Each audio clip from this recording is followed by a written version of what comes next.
mentions that his ancestor, Solon, who lived some 200 years before him, Solon was the founder of Athenian democracy. And after having established democracy in a very loose sense, no women didn't have the vote, but men did have the vote, and the aristocrats didn't control everything, which was the first time in history that that had happened. And Solon was responsible for that. But he found that everybody was asking him to intercede on their problems. So he decided just to up and skip out of Athens, and he went on a wisdom quest. And the first place he went to, of course, was Egypt, because that's where everything was happening. And when he got there, he met with some of the Egyptian priests, and one particular priest he met with, his name was Zonchus, was very knowledgeable about Egyptian history, had all the written records, and so to try to get him to speak, Solon, what he did was he started to talk about the flood and what the Greeks knew about the flood. And Zonchus interrupted him and said, "Oh, Solon, you Greeks are but children. You have no idea of the past. But I'm going to tell you, because I have the written records from a lost civilization 9,000 years ago." And this was taking place around 600 BC, this conversation.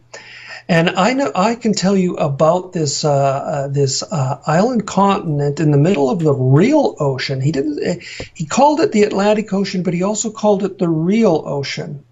Now we have to understand what Atlantic meant to the Greeks. To the Greeks, they viewed the world as a disk on water. There was three geographic sections. There was Europe, Libya, which was like Africa, North Africa, and Asia, which we would call the Middle East, probably. And to the west of there's the Strait of Gibraltar, which they called the Pillars of Hercules. And beyond the Pillars of Hercules you just didn't go there because nobody came back when they went out there. So, but the ocean that was out there was called the Atlantic, but it also included that Atlantic Ocean went all the way around the Earth disk in the Greek worldview. Mm-hmm. So it was to the west, north, east, and south. So it was a completely world-circling ocean called the Atlantic.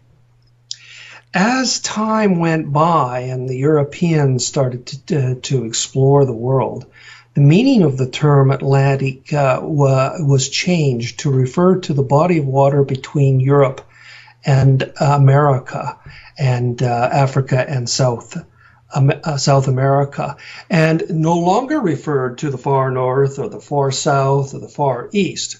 So the term Atlantic changed.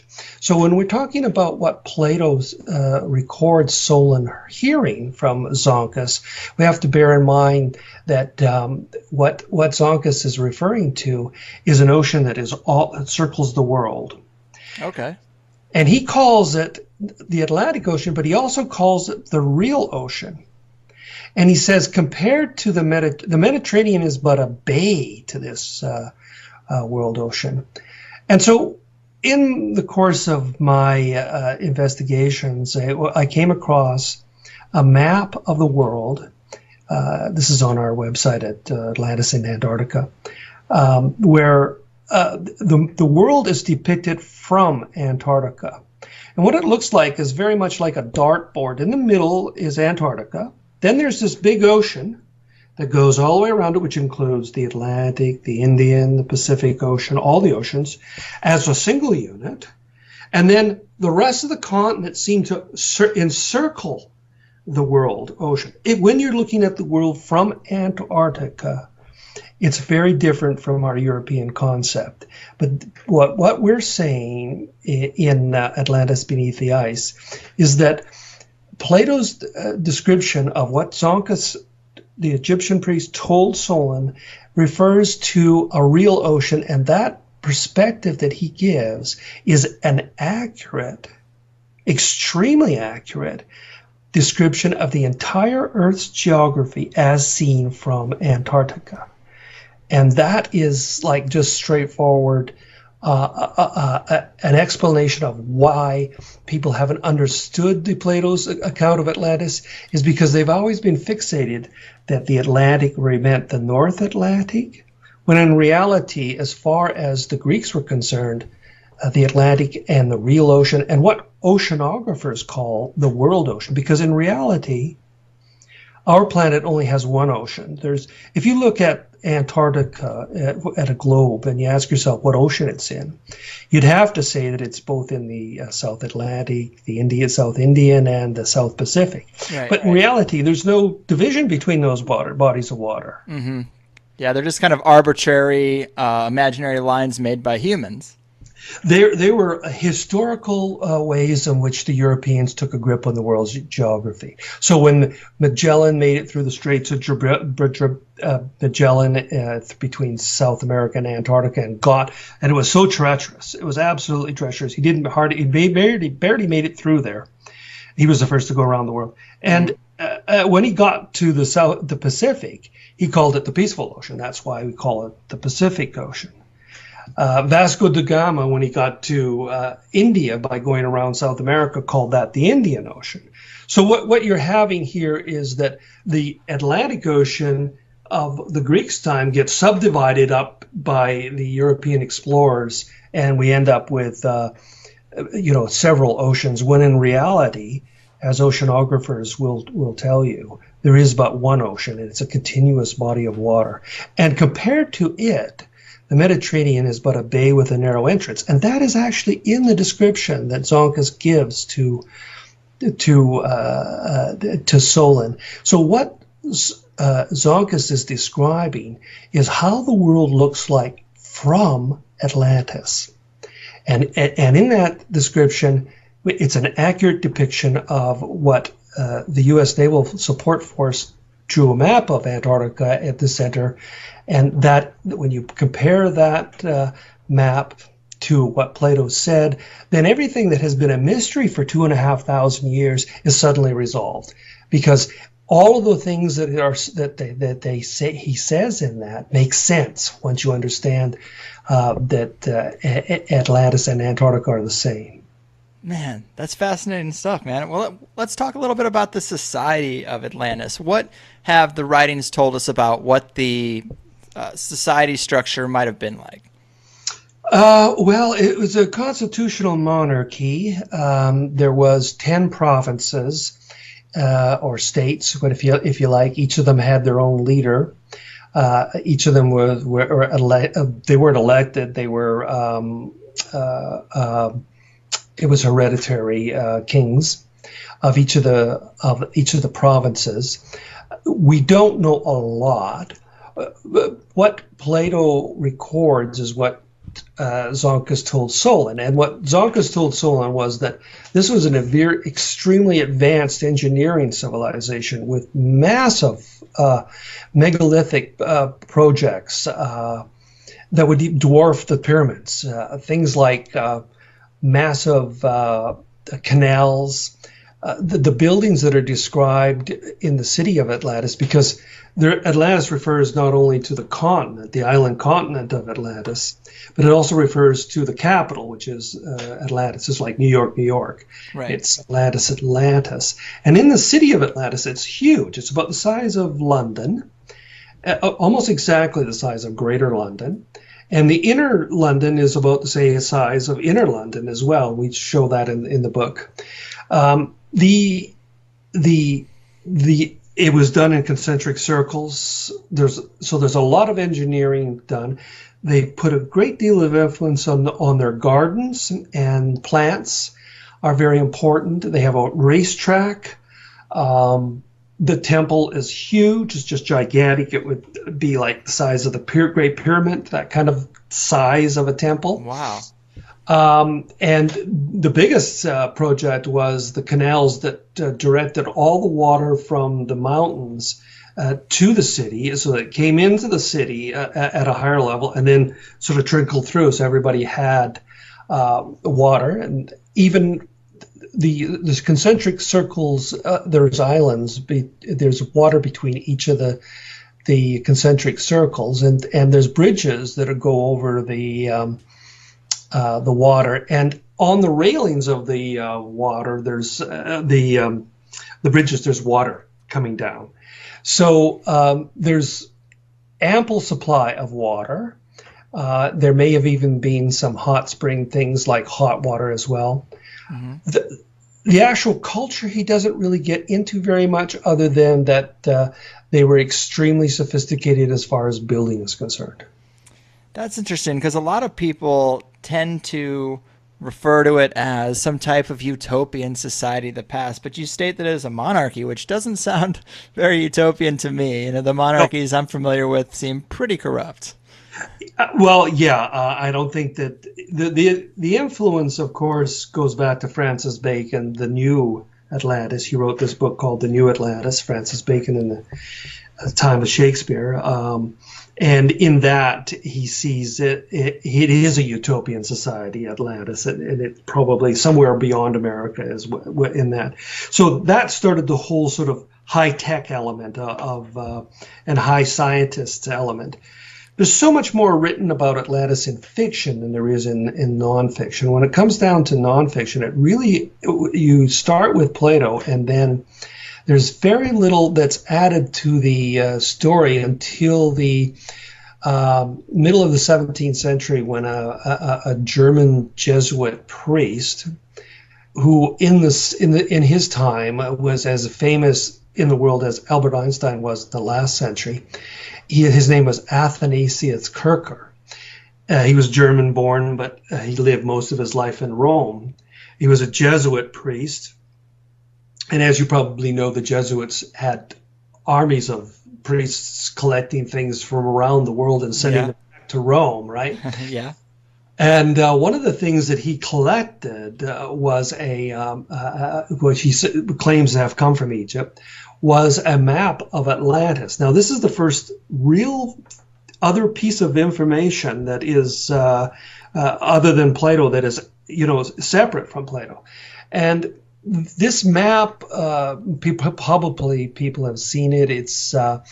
It looks as though when Kircher saw the map, he interpreted it as an island in the middle of the North Atlantic, because he said, according to the beliefs of the Egyptians and the description of Plato.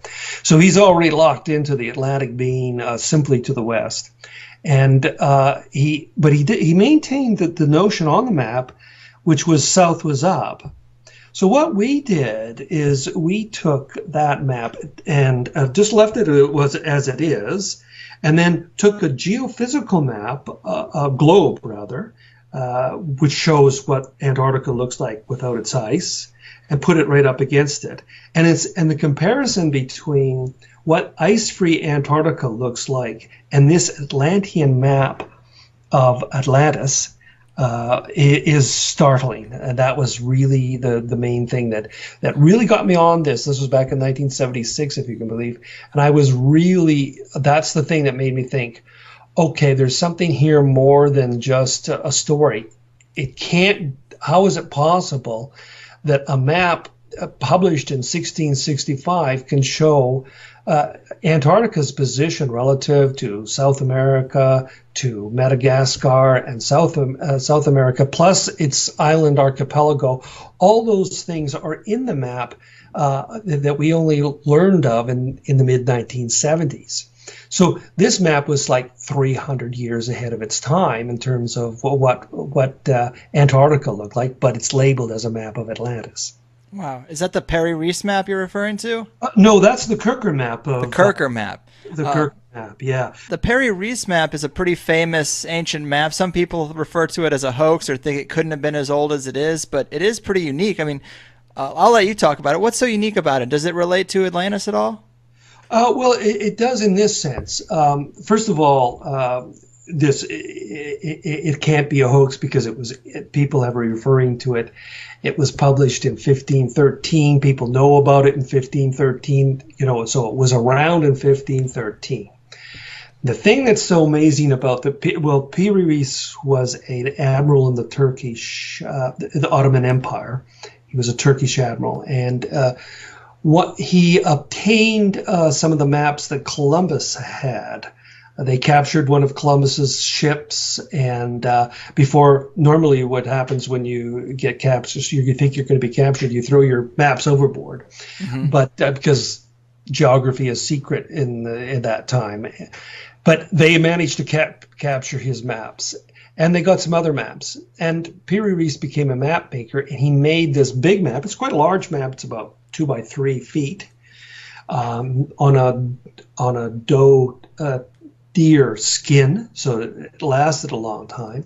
Hmm. And the thing that's amazing about it, and the thing that's it was lost to the world until 1929 when they were doing some renovations at the museum in Istanbul, and they came across it, and some scholars realized its significance because it showed South America all the way down to Antarctica accurately with longitude. Now you have to bear in mind that Europeans weren't capable of determining longitude at sea until the 1770s. Yet this map in 1513 is accurately depicting points that are within half a degree of their true positions. But the most startling aspect of it is that as you go down the map to the bottom, it starts to show parts of Antarctica that are beneath the ice. That is, they are showing what seismic surveys show us lies beneath the ice. So this map in 1513 depicts several elements of Antarctica beneath the ice. So what we believe is that when Atlantis was destroyed, the survivors were in ships. And the things that survives after many, many centuries is maps. One of the things that survives, plus the art of astronomy, of course, because Hmm.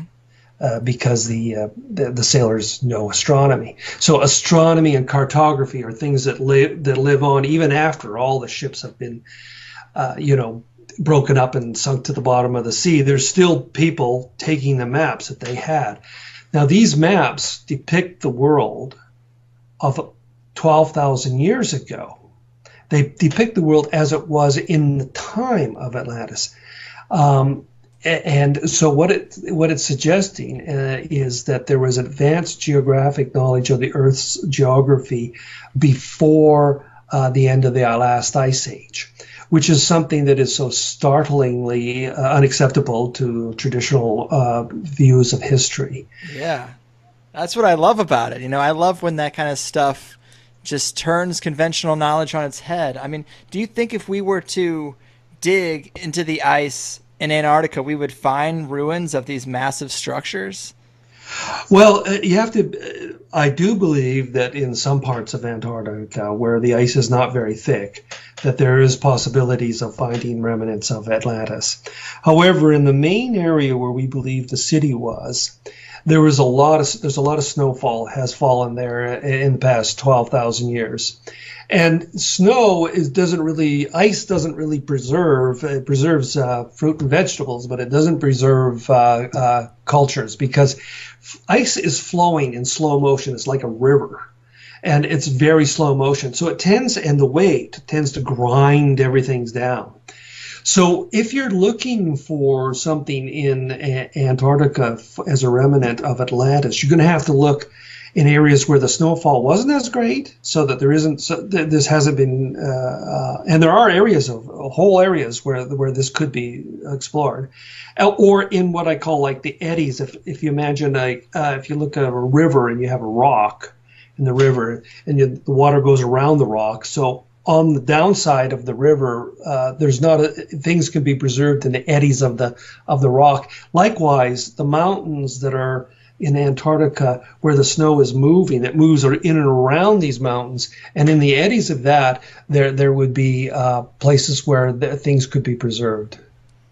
Man, that would be such a find. Well, let's talk about how it got to be that way, how it got to be on a place where Antarctica is now. I mean, take us back, 12,000 years ago. What was going on? I mean, because apparently this is obviously a habitable area. What did it move to the pole, or did the poles shift? How does this theory work? Well, what we use is the theory of it's called Earth crust displacement. Now, if you think of the outer shell of the Earth, imagine you have an orange and you peel off the peel, and then you reattach the peel. Okay, so now the peel, the orange part of the orange, if you like, or the peel, can move independent of the interior. And what we're talking about is the entire outer crust of the Earth being shifted some 30 degrees. And we're talking about not just the continents, but also the ocean basins. Mm-hmm. So don't think of this. People get confused with plate tectonics. Plate tectonics is the idea that the Earth is made up of a series of plates, which is true. We're not disputing plate tectonics, and that they are gradually, very, very gradually, moving in relationship to each other. It takes millions of years before you could really see big differences. We're not talking about that. What plate tectonics assumes is that below the crust there's a mobile layer. It's called the asthenosphere. It means weak zone. And then below that is the mantle, and then there's other parts of the interior. But what Charles Hapgood did, and he did this in complete association with Albert Einstein over a period of 3 years, in correspondence. The correspondence is over 200 pages long, and I've read it all. And Albert Einstein guided the research, and Hapgood undertook it. And in that, he came to believe that the entire outer shell of our Earth periodically displaces as much as 30 degrees. So now if you want to take a look at let's take a look at North America, for example, as it was before the displacement. Okay. At that time, the Earth's crust that was over the North Pole, or the axis, was in the Hudson Bay rather than the Arctic Ocean. So then you had, of course, the polar zone, is covering North America, most of North America. And that's why you have this big ice sheet on North America. That's why you've got the Great Lakes and all the remnants of the ice sheets that were there. So North America 12,000 years ago was kind of like Antarctica is today. It was uninhabitable for large part. Only the fringes like Southern California, then the very bottom of like Florida and Texas and all that area. And even there, they're pretty cold, but when you get to New England, it's under ice. You get New York, the state of New York's completely under ice. Michigan's under ice. Almost all the area. If you're anywhere near a Great Lake today, then 12,000 years ago, you would have been under ice. Mm-hmm. So the thing that's strange about this, though, while New York and New England and all these other areas are under ice, up in Alaska and across Alaska into Siberia, there isn't big ice sheets. There's animals up there living that are temperate zone adapted. They require large quantities of grass and open lands and stuff, and they are there and they're existing there. And they're at the time of Atlantis, Siberia was not cold as it is today. It was warm. It was temperate. Now, if you go from Siberia, and they call that Beringia, the land mass that used to exist between Alaska and Siberia. It's now underwater, but 12,000 years ago, there was so much ice on North America and Antarctica and Greenland and Europe that the ocean level was much lower than it is today. And so you had a landmass that joined Alaska and Siberia and Beringia together.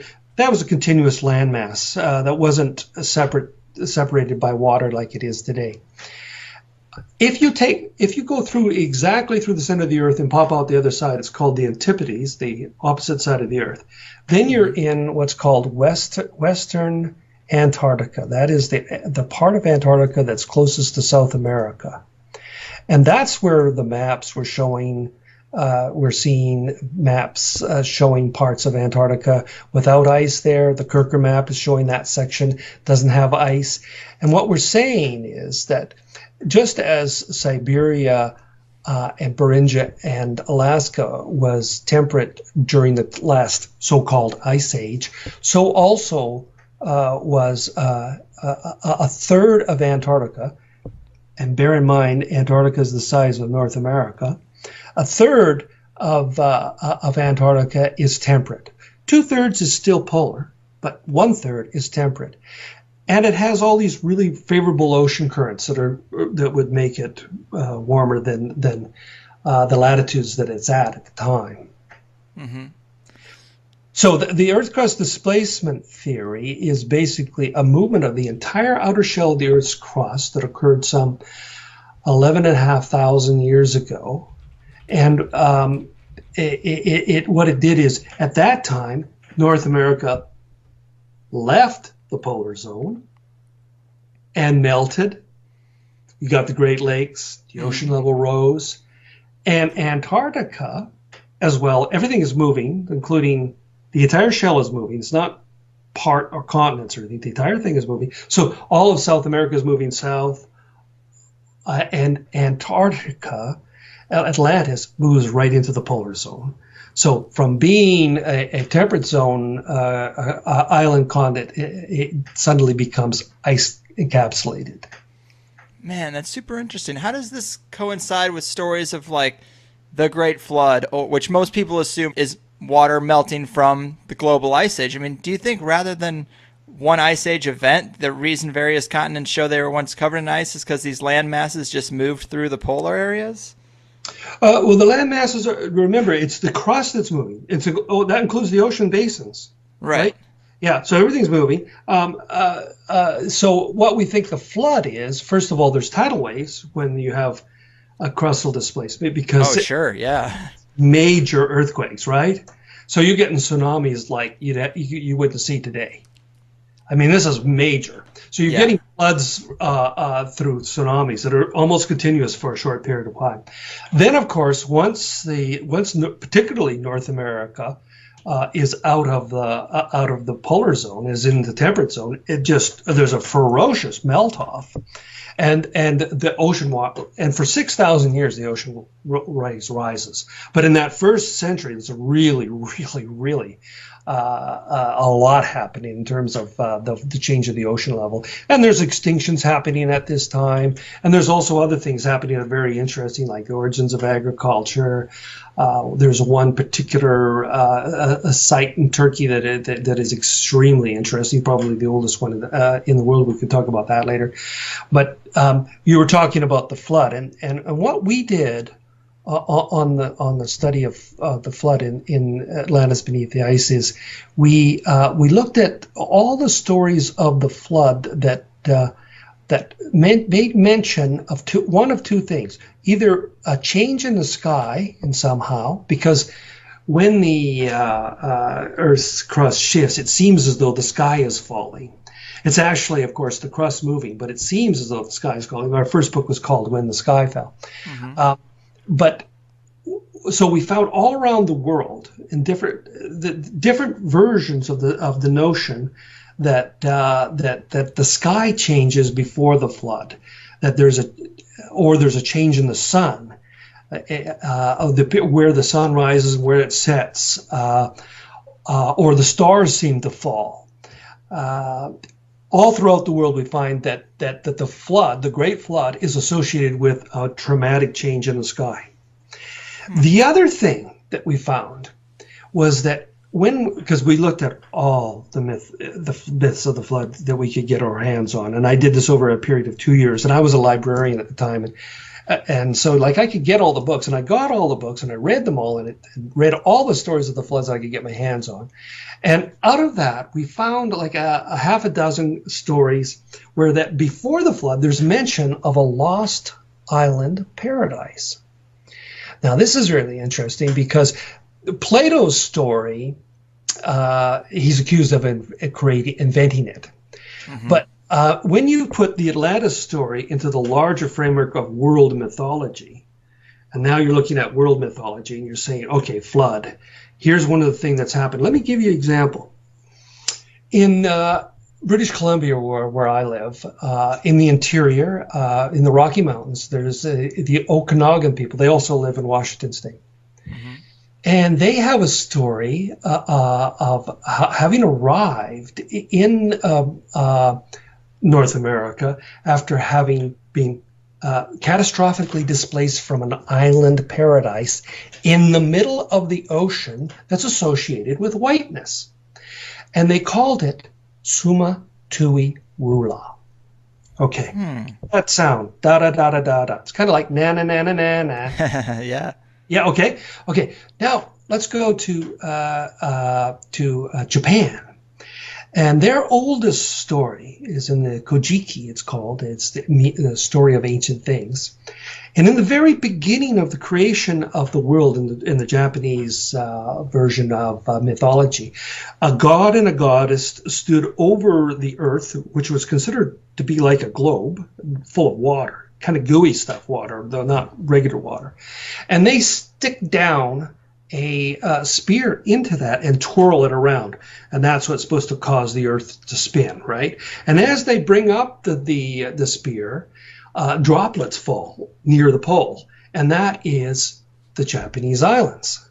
And they called it Onogoro-jima. Da da da da da. Phonetically, it sounds similar. Exactly. So now we go to ancient Iran. They have the Vedic literature that comes out of India, and there's one particularly, the oldest document in Iran, ancient Iran, is called the Zen Vesta. And in the Zen Vesta, they talk of an island in the ocean that is destroyed by a flood and a great blizzard that brings a dire winter on the original homeland, forcing the people to leave in big ships, taking with them the seeds of life and making their way to a new land. Now, the original land that they left was called Ariana Bejo. Da da da da da da. Mm-hmm. So we have from Iran, Japan, and British Columbia the same sound pattern referring to an island. Now you've combined them all. It's a white island continent in the middle of the ocean, which is associated with whiteness and is now covered in snow and ice. That's Antarctica. So yeah. So what we're saying is that even if Plato had not written down the account that was given to him by his ancestors, we'd still be looking for a lost island paradise, whether it be called Eden or Sumatui Wula or Onogoro-jima or Ariana Veja. We'd still be looking for a lost island paradise that existed before the flood. Interesting. And that's the common story. You see, that it's very interesting when it comes to the peopling of America. When it comes to the peopling of America, what archaeologists have done is they've tried to paste on to the native North Americans, we call them First Nations in Canada, paste on to them the European experience of, we left voluntarily, we came to this new land, and we explored it, and we conquered it. That's not the story that the First Nations say. The First Nations repeatedly say, we lived somewhere else, often there's reference to an island, which we were catastrophically displaced from, escaped in ships, and landed here. That's what they're saying in British Columbia. That's what they're saying in among the Cherokee. That's what they're saying in Mexico. That's what they're saying in South America.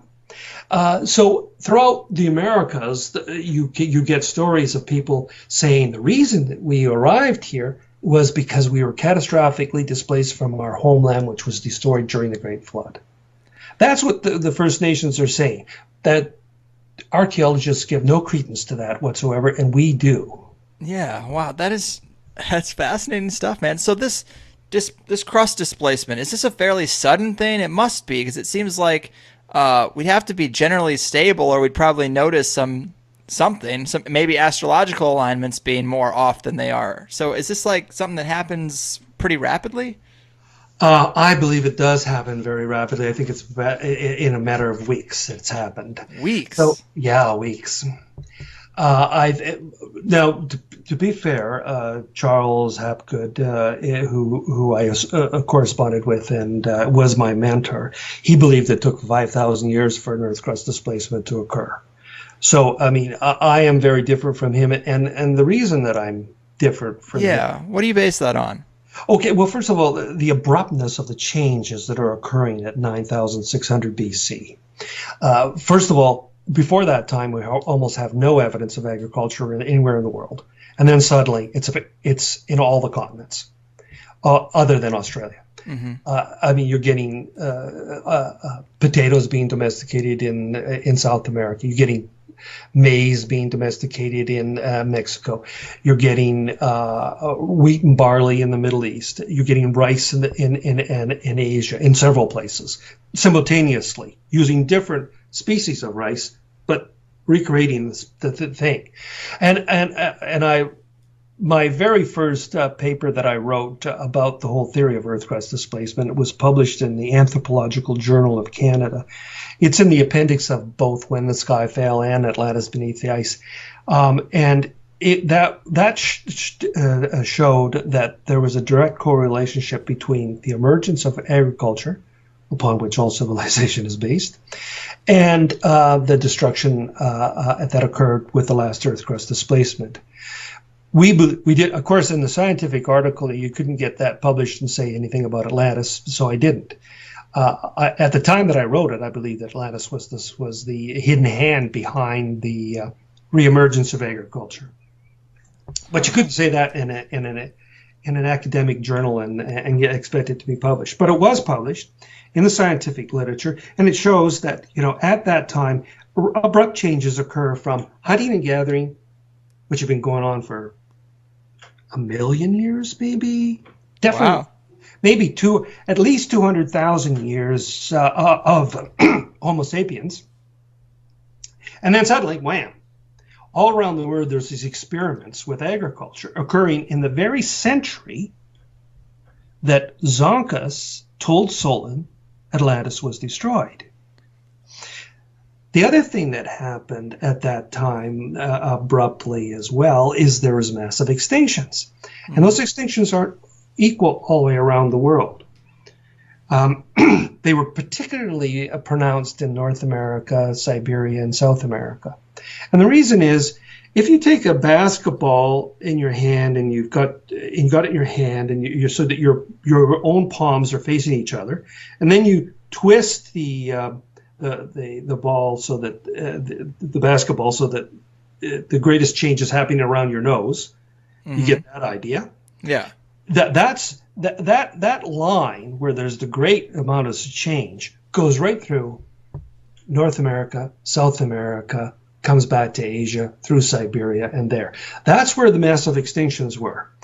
Now, if you're near where your palms are, which happen to be like the Congo and the South Pacific, then there's hardly any extinctions at all, because the changes in latitude, you're tropical and you remain tropical, or you're temperate and you remain temperate. Yeah. It's places that are going from polar to temperate, or temperate to tropical, or tropical to temperate, or temperate to polar, where there's a lot of deaths. And that's what's happening, and that's happening very rapidly around 9,600 BC. So I think that it's another indication that things are happening rapidly. That's interesting. So how does this tie into at all? It's kind of similar to the 2012 prophecy of people talking about a pole shift. I mean, how often does this happen? Is this something that we're due for? Well, we believe it happens every 41,000 years, and it's been 12,500 years. So we got another nearly 30,000 years before it happens again, and it may not happen again at all, because one of the factors that contributes to it, maybe not the key factor, but might be the buildup of ice sheets. You see, and global warming is preventing the buildup of ice sheets, which is the normal state of affairs on the planet.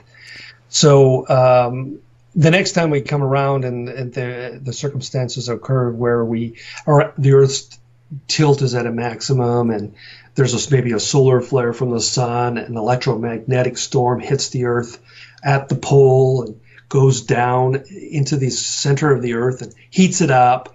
This is a theory developed by a guy named Friedman in Florida as a cause for the Earth's crust displacement. Then the whole asthenosphere, which is the layer right below the crust, gets liquefied. Normally it's like tar, but if it gets heated, it turns into like lava. And that allows the Earth's crust to shift. So that's what we think happens, that it may very well happen very abruptly, but we don't believe we're due for it for a long time. Okay. How much traction has this theory really gotten? Because, I mean, even with conventional theories of the Earth's ancient past, we're still left with some inconsistencies and unsolved problems. I mean, do you think Earth crust displacement theory would provide a more logical answer for some of those problems? Well, yes. I mean, I think that what we showed with the origins of agriculture was that, for example, let's take the origins of tropical agriculture, because that's really simple. There is a place in South America, incidentally, before the last displacement, most of South America was in the northern hemisphere because the crust was in a different position relative to the Earth's axis. Then, okay, so there is an area, so the change was about 2,000 miles, say. It's approximately 2,000 miles. Okay. There's a spot where that was 1,000 miles north of the equator, and after this displacement, it ended up 1,000 south of the equator. So you can imagine, you can see that a place that retained its relationship to the equator as being exactly the same, just moving hemispheres. That is Lake Titicaca, where a lot of big pyramids there. Mm-hmm. That's potatoes were first domesticated. So the Earth crust displacement pinpoints the Lake Titicaca area as an area of ecological reserve, if you like, during the displacement, because the climate didn't change a lot. If you go right straight through the middle of the Earth from Lake Titicaca and hit the center of the Earth and then pop out on the other side, you end up in Thailand. And that's where rice was domesticated around this time as well. And there's other areas that are midway between the two equators as well, like in Ethiopia, at the headwaters of the Blue Nile. That's where millet was domesticated. Mm-hmm. So, and then when you turn to the big area we're now looking at the area that had been tropical and went temperate. And it adjoined an area that was temperate. So all the plants and animals that were adapted to living in the temperate zone that survived because it was still temperate after, now had a whole new area that they could move into that was newly temperate, which had formerly been tropical. And this area, which extends from Egypt through the Middle East, through India, right to China, is where the first 5 civilizations that we know about occur. And that's where all the agricultural origins are. The vast majority of agricultural origins on our planet occur in this one crescent that goes from Egypt, through Crete, through the Middle East, into India, into China. And so the Earth crust displacement theory organizes the origins of agriculture on a global scale, both at temperate and tropical. This is very convincing stuff, man. Oh, go on. So that's just one unsolved problem of agriculture. Let's look at the longer unsolved problem is the ice ages. Now, we tend to think, and all the research into the origins of the ice ages is still based upon a false fixation, which was that it was overall global temperatures dropping. We can falsify that very easily because we know that During a time when New England was under ice, Siberia was warmer. So if the Earth's crust hadn't shifted and temperatures were dropping, why is Siberia having animals and humans and people living there and temperate animals living there, and while New England is under ice? So what we're saying is ice ages are always with us. Really, if you live in a polar zone, if you're in Antarctica, you're in an ice age. Yeah. If you're in the Arctic Circle, you're in an ice age, and just that the crust moves through these polar zones, in and out of these polar zones, and as it moves into them, creates ice sheets. As it moves out, it melts off. And what we can explain the glaciation patterns in North America, Europe, and Asia for the past 100,000 years through 3 Earth crust displacements during that time. No other theory exists that is capable of explaining simultaneously why there was ice sheets in British Columbia, ice sheets in Quebec and Ontario, and Europe, but not Siberia. Ours can. So because we really say there's always an ice age. It's just if you're in the polar zone or not. Yeah, it makes sense to me, man. But let's look at the more conventional views of where the discoveries of Atlantis might have been. I mean, some people are saying that they're finding these ruins beneath sea level near Spain or off the coast of Cuba. Those are the two areas I hear talked about most. I mean, what do you think those are? Are they just other cities destroyed by this displacement shift? Well, here's the thing. If you're talking about Atlantis, you have to go to Plato. And when you go to Plato, you're ultimately going to Solon, the conversation between Zonkus and Solon. Everything else is speculation. This is the only thing that exists. And Zonkus makes it absolutely clear that it's an island continent. It's the size of Libya and Asia combined, is what he said, which is the size of North Africa and the Middle East combined. In other words, it's bigger than the North Atlantic Ocean, for example. Mm-hmm. So Yeah, if huge. it's an island continent, how can it be Spain or someplace like that? It's True. just, it's got to be, it's too big not to fit the story.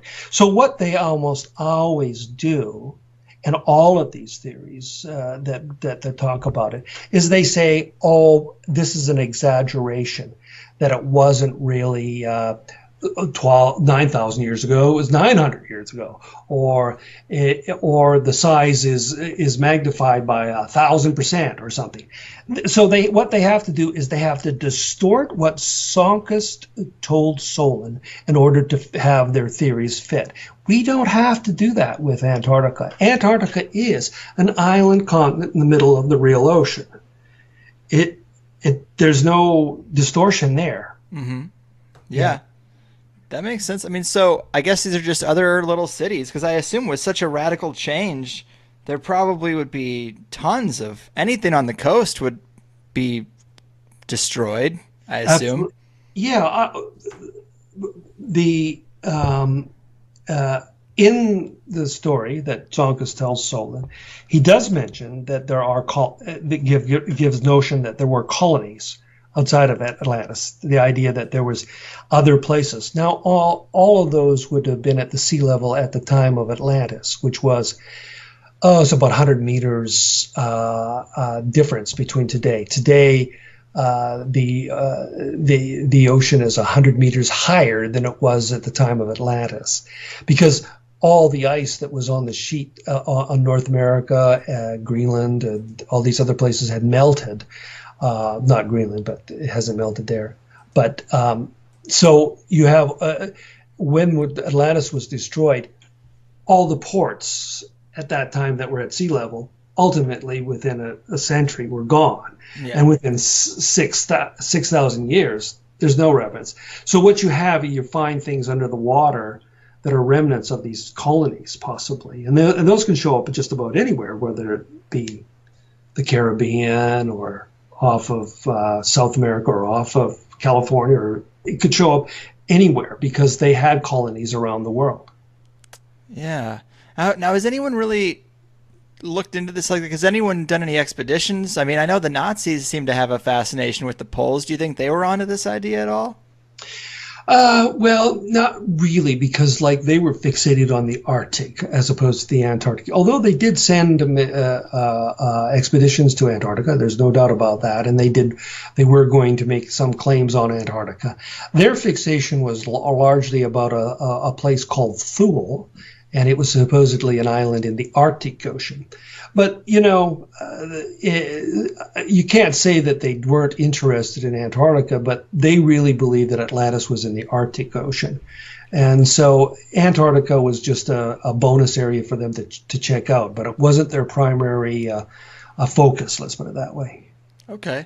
Let's talk about Göbekli Tepe. I know that you've drawn some relationship between that and Atlantis, correct? Yeah, here's the thing. Göbekli Tepe is a site in Turkey near the Syrian border. It dates to the very century that Zonka said Atlantis was destroyed, 9,600 BC. Mm-hmm. And the thing that's interesting, it's a huge site. Only 10% of it has been excavated. But what they have found in these oldest structures, they're sort of like, it's kind of like a Stonehenge type thing. They're these 18-ton T-shaped blocks of stone, solid blocks of stone, that are in circles, and there's a series of them. And the oldest ones date to the time of the destruction of Atlantis. And as time goes by, as a century goes, or 2 centuries, 3 centuries, they continue to build there, but they aren't capable of building as well as the first ones. And that seems to me to be a remnant of the Atlantean engineering capacities so well documented in Plato. They had all these engineering capacities. So the thing that's so strange about Göbekli Tepe is that here you have a place where everybody in all our official archaeology says it's all hunting and gathering throughout the world. There's no civilization until, say, 6,000 BC. Suddenly, this thing is a civilization at the same century that Atlantis was destroyed. So we just moved the beginning of civilization from what they say in Malta may have been the first one, before Egypt, and the oldest one would be like 6,000 years ago. This is nearly 12,000 years. So the clock on the origins of agriculture by the discovery of Göbekli Tepe goes right back to twice as long as we thought it was. So what we thought civilization began 6,000 years ago, it's more like 11,500 years ago civilization began. And it began at Göbekli Tepe. At the same, and within 100 mile diameter of where Göbekli Tepe is, you have all these origins of agriculture sites, very old, also dating to the same century as Atlantis. There's one in Syria that's just 40, 50 miles from Göbekli Tepe that it has wheat, barley, rabbits, goats, pigs, being domesticated for the very first time. And it's so what the German archaeologist who is in charge of the Göbekli Tepe, he's come up with a theory of what was happening there, and he calls it a temple, and that the temple inspired people to go to agriculture. We think that what it really is, this is survivors from Atlantis in boats to have the engineering capacity to create megalithic structures, and also know that they need to get agriculture rebooted. And that's what's happening at Göbekli Tepe. They're creating a megalithic structure that will draw people, hunters and gatherers, to them, and then they're directing the hunters and gatherers how to do agriculture so that they can sustain it. So they're trying to reboot civilization. It ultimately failed, but it was an attempt, and it was the earliest evidence of what we call civilization in the world. Because in order to, it's not normally for civilization to be any culture to be called a civilization, you have to have agriculture, or permanent buildings, and writing. You could have two of three of those, and it's still called a civilization. But without, and they had permanent buildings, very sophisticated, and there's absolutely no evidence of the learning curve. Like, they don't start to build these little stump size T-shaped stones. Yeah, they just go for it by yourself, and then work their way up to these 18-ton ones. No, they start with the 18-ton ones, and then through time they diminish down to the little ones. Right. So that suggests prior knowledge. It does. And there's no evidence whatsoever anywhere in the world of that kind of ability to do that kind of masonry that exists at Göbekli Tepe, except for one story that exists that at that very time when that was being built, an advanced civilization was destroyed called Atlantis. Wow. That is a fascinating thread. Very solid case, man. It's shocking how little we know about the past. It's either been lost or kept secret or rewritten or manipulated. Man, this has been a fascinating chat. I mean, it really makes you wonder. I really appreciate you coming here. The hour just flew by. What would you like to tell the people a little bit more about your books and where they can get them, or anything else that you're working on? Oh, sure. The current book is Atlantis Beneath the Ice. You can get that in just about any bookstore and or Amazon or whatever you can. So there's also an ebook of it. The book that I wrote before that was the Atlantis Blueprint with Colin Wilson. Colin Wilson just died last month, so.